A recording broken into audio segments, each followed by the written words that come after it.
Çıktım ocağın başına, adını yazdım ana taşına.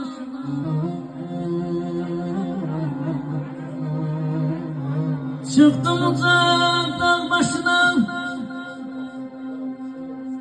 adını yazdım taşına.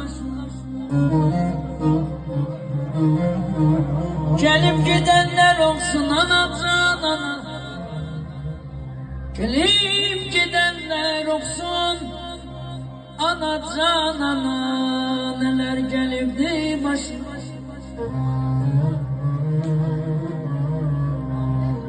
Adını yazdım taşına, neler gelipdi başıma. Gelip gidenler olsun ay ay. Gelip gidenler olsun, neler gelipdi, neler gelipdi benim anamın başına.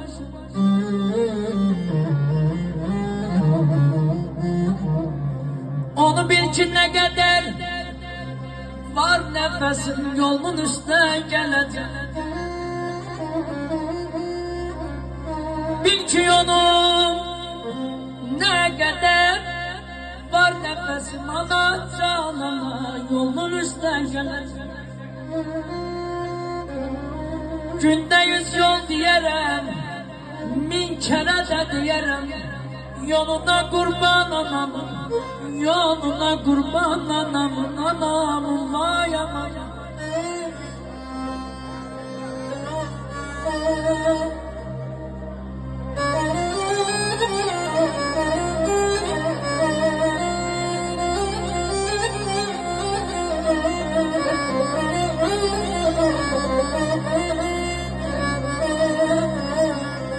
O tutub benim kalbim sensiz ana bil ki kan ağlayıram.